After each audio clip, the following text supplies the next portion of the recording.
Hello students, welcome back सभी का।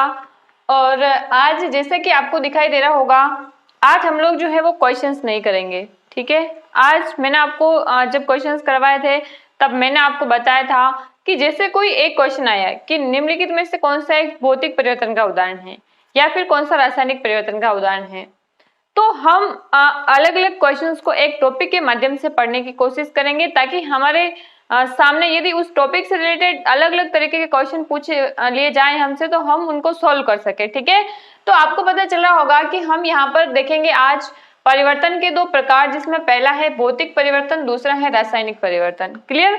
अब ज्यादातर स्टूडेंट्स क्या करते हैं, रटने की कोशिश करते हैं कि ये सारे भौतिक परिवर्तन के उदाहरण हैं, ये सारे रासायनिक परिवर्तन के उदाहरण हैं। और मेरे वीडियो को देखने से भी आपको ऐसा पता लग रहा होगा कि मैंने सारे के सारे एग्जांपल्स नीचे लिखे हुए हैं। लेकिन इससे पहले हम कंसेप्ट समझेंगे कि भौतिक परिवर्तन होता क्या है और रासायनिक परिवर्तन होता क्या है।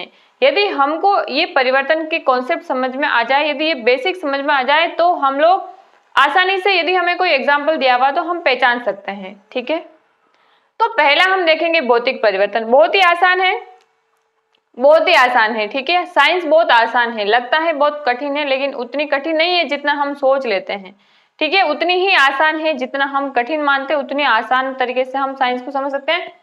भौतिक परिवर्तन, देखो यदि मैं इसकी परिभाषा की बात करूं ना, तो भौतिक परिवर्तन का मतलब होता है कि जिसमें भौतिक गुणधर्म चेंज होते हैं। भौतिक गुणधर्म जो है वो चेंज होते हैं। भौतिक गुणधर्म का मतलब है कि पदार्थ की अवस्था में परिवर्तन, पदार्थ के आकार में परिवर्तन, पदार्थ की आकृति में परिवर्तन। ठीक है, लेकिन दूसरी ओर मैं बात करूं तो इसके रासायनिक संगठन में कोई परिवर्तन नहीं होता है, केमिकल कंपोजिशन में कोई चेंज नहीं होता है, यानी कि रासायनिक गुण क्या होते हैं, अपरिवर्तित रहते हैं। तो दूसरा हम ये पॉइंट लिख सकते हैं कि भौतिक गुणधर्म चेंज होते हैं, रासायनिक गुणधर्म परिवर्तित नहीं होते हैं। रासायनिक गुणधर्म जो है ये चेंज नहीं होते हैं। ठीक है, बात समझ में आ रही होगी। केमिकल कंपोजिशन को हम ऐसे भी समझ सकते हैं कि जैसे पानी का फॉर्मूला होता है H2O, लेकिन वो ठोस में भी रह सकता है, द्रव में भी रह सकता है, वाष्प में भी रह सकता है, लेकिन इसका सूत्र हमेशा तीनों अवस्था में कौन सा रहेगा, H2O ही रहेगा। ठीक है, तो देखो यहाँ पर भौतिक गुणधर्म चेंज होते हैं, रासायनिक गुणधर्म चेंज नहीं होते हैं। और जनरली यदि हम इसको और परिभाषित करें तो ये कैसे होते हैं, ये उत्क्रमणीय होते हैं। कैसे होते हैं, उत्क्रमणीय, रिवर्सिबल होते हैं, यानी कि जनरली हम इसको बाद वाली अवस्था से पहले वाली अवस्था में और पहले वाली अवस्था से बाद वाली अवस्था में इंटरचेंज कर सकते हैं। तो ये सामान्यतः कैसे होते हैं,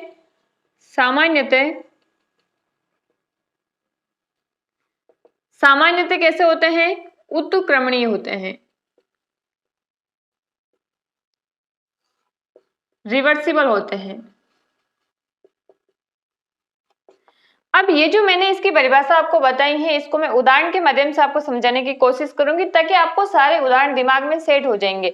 रटना नहीं है, ठीक है, एग्जाम्पल्स रटने नहीं है। मैं सारे के सारे एग्जाम्पल्स आपके सामने इसलिए लेकर आई हूं ताकि आपको बहुत अच्छे से क्लियर हो जाए कि हम कैसे पहचाने कि भौतिक परिवर्तन हो रहा है या फिर रासायनिक परिवर्तन हो रहा है। क्लियर। देखिए पहला है बर्फ जो है वो यदि हम फ्रिज से बाहर निकाल देंगे तो ये पानी बन जाएगा। ठीक है, तो क्या हो रहा है यहाँ पर, ठोस अवस्था किसमें बदल रही है, द्रव में बदल रही है, लेकिन इसका केमिकल कंपोजिशन क्या रहेगा, H2O ही रहेगा। तो ये हमारा क्या है, भौतिक परिवर्तन है। दूसरा अवस्था परिवर्तन का उदाहरण है जल। पानी को जब हम गर्म करते हैं तो वाष्प बनती है, तो यहाँ पर भी क्या हो रहा है, अवस्था परिवर्तन हो रहा है। तो देखो यहाँ पर द्रव से गैस, और गैस वापस संग्रहित होकर क्या बना सकती है, वाटर भी बना सकती है। तो आपको कमेंट बॉक्स में कमेंट करके बताना कि ये जो ठोस से द्रव और द्रव से ठोस, इसी तरीके से द्रव से गैस और गैस से द्रव में आपस में जो इंटरचेंज हो रहा है, इस प्रोसेस को हम क्या बोलते हैं। मैं हालांकि आपको बताऊंगी लेकिन आपको भी बताना है कमेंट बॉक्स में। ठीक है, फिर देखिए पेड़ को काटना, हम पेड़ को काट रहे हैं लेकिन इसका मतलब ये थोड़ी कि पेड़ का केमिकल कंपोजिशन चेंज हो गया, ये नॉर्मल प्रोसेस है। ठीक है, और ये 9th के NCERT की बुक में आपको एग्जांपल्स दे रखे हैं, सारे के सारे वही एग्जांपल्स मैंने यहाँ पर लिए हैं। फिर ये मक्खन का बर्तन में पिघलना, अपन गर्मी में देखते हैं ना कि मक्खन निकाल के रख देते हैं बर्तन में तो वो पिघल जाता है, तो वहां पर भी क्या हो रहा है, अवस्था परिवर्तन हो रहा है। तो ये भौतिक परिवर्तन का उदाहरण है। जल प्लस नमक, अब देखो यहाँ पर क्या हो रहा है, पानी में हमने नमक मिला दिया, ठीक है, घुल जाएगा पानी, पानी खारा हो जाएगा। लेकिन मैंने यहाँ पर एक पॉइंट लिखा है कि ये कैसे होते हैं, रिवर्सिबल होते हैं, यानी कि हम पानी को जो वापस गर्म करेंगे तो वाष्प बनकर पानी उड़ जाएगा और नमक हमारे उस बर्तन के अंदर रह जाएगा, ठीक है। तो इस तरीके से जल में नमक हो या जल में शक्कर हो, दोनों ही क्या है, भौतिक परिवर्तन के उदाहरण है, ठीक है।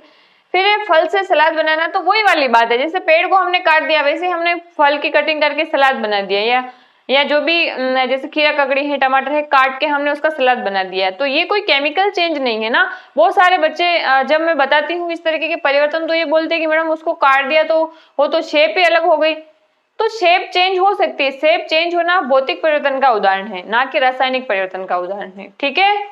एंड देन फिर है पानी प्लस रेत, इसको भी हम वापस से अलग अलग कर सकते हैं। कागज का फटना, कागज को फाड़ दिया लेकिन कंपोजिशन चेंज नहीं हुआ।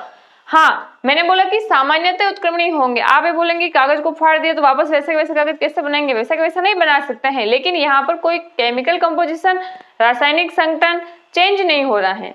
Clear students? तो ये हमारे सारे कौन से परिवर्तन है, भौतिक परिवर्तन। देन हमारा सेकंड आता है रासायनिक परिवर्तन। इसका उल्टा हो जाएगा, इसमें कौन से गुणधर्म चेंज होंगे, रासायनिक गुणधर्म चेंज होंगे। भौतिक गुणधर्म क्या रहेंगे, चेंज हो भी सकते हैं नहीं भी हो सकते हैं, ठीक है, इसलिए हम इसका उल्टा नहीं लिखते हैं। इसमें कौन से गुणधर्म चेंज होते हैं, तो रासायनिक गुणधर्म परिवर्तन होता है।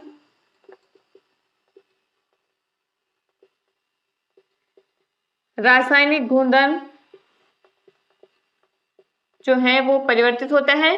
और मैं ये नहीं लिखूंगी कि भौतिक गुणधर्म जो है वैसे के वैसे ही रहते हैं, ऐसा नहीं बोलूंगी कि इसमें कोई चेंज नहीं होता है, क्योंकि जैसे कई बार हम ऐसी केमिकल रिएक्शन देखेंगे जिसमें अवस्था परिवर्तन भी हो रहा होगा, या फिर पदार्थ ठोस से गैस में भी बदल रहा होगा, ठीक है, इस तरीके से।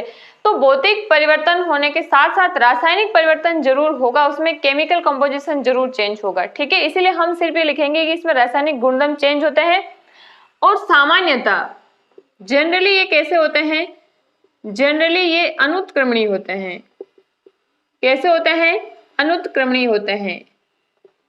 अनुत्क्रमणीय का मतलब होता है जो एक ही दिशा में चलते हैं, जिनको हम वापस जो है वो प्रारंभिक अवस्था में नहीं ला सकते हैं, ठीक है। वो कैसे प्रक्रम कहलाते हैं, अनुत्क्रमणीय प्रक्रम कहलाते हैं। कुछ समझ में आ रहा होगा आई थिंक। आप जब एक दो बार वीडियो को देखेंगे तो आपको बहुत अच्छे से क्लियर हो जाएगा। अब हम इसको जनरली बोले तो हम जब केमिस्ट्री, जनरल केमिस्ट्री या फिर केमिस्ट्री पढ़ते हैं, रसायन विज्ञान पढ़ते हैं, तो हम रासायनिक अभिक्रिया पढ़ते हैं। तो रासायनिक अभिक्रिया किसका उदाहरण है, रासायनिक परिवर्तन का उदाहरण है। रासायनिक परिवर्तन का दूसरा नाम ही रासायनिक अभिक्रिया है, ठीक है। पहला है दहन होना या जलना या फिर ऑक्सीकरण, इन सब का मतलब एक ही है। जब कोई पदार्थ ऑक्सीजन की उपस्थिति में ऑक्सीकरण होता है उसी का मतलब दहन भी होता है, उसी का मतलब जलना भी होता है।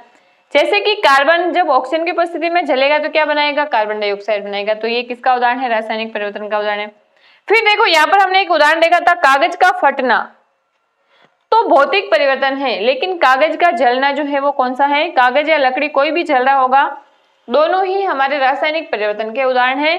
दूध से दही बनना, दही से दूध नहीं बना सकते हैं, ठीक है, और इसमें एक जीवाणु होता है लैक्टोबैसिलस।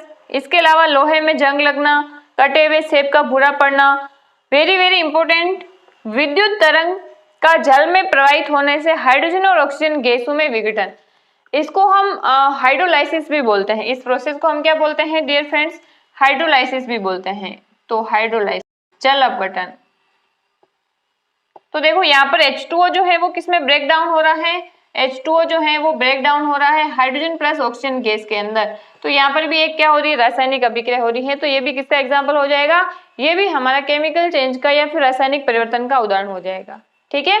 इसके अलावा देखो इसमें एक क्वेश्चन और भी पूछा जाता है भौतिक परिवर्तन में, कि जब हम प्लेटिनम के वायर को गर्म करते हैं, देखो प्लेटिनम एक धातु है, कोई धातु को हम जलाएंगे, यदि वो जल के दूसरा पदार्थ बना लेगी तो वो किसका उदाहरण है, केमिकल चेंज का उदाहरण है। लेकिन कभी कभार ये क्वेश्चन आता है कि प्लेटिनम के तार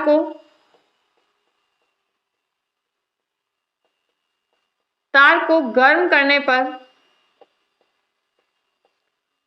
पर चमक उत्पन्न होना, ये किसका उदाहरण है, चमक उत्पन्न हो रही, मतलब जो वायर ठंडा हो जाएगा ना तो वो चमक गायब हो जाएगी वापस। तो ये किसका उदाहरण है, भौतिक परिवर्तन का उदाहरण है। ऐसे में आपको एक और एग्जांपल बताती हूँ रासायनिक परिवर्तन का।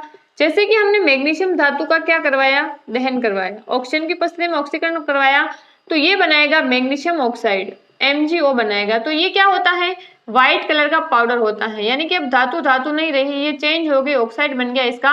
तो ये किसका उदाहरण हो जाएगा, ये हमारे केमिकल चेंज का एग्जाम्पल हो जाएगा। क्लियर। तो आई होप आप भौतिक परिवर्तन और रासायनिक परिवर्तन को समझ पा रहे होंगे। अगर कुछ भी डाउट हो तो आप कमेंट कर सकते हैं। आज के लिए इतना ही। Thank you so much. Thank you so much.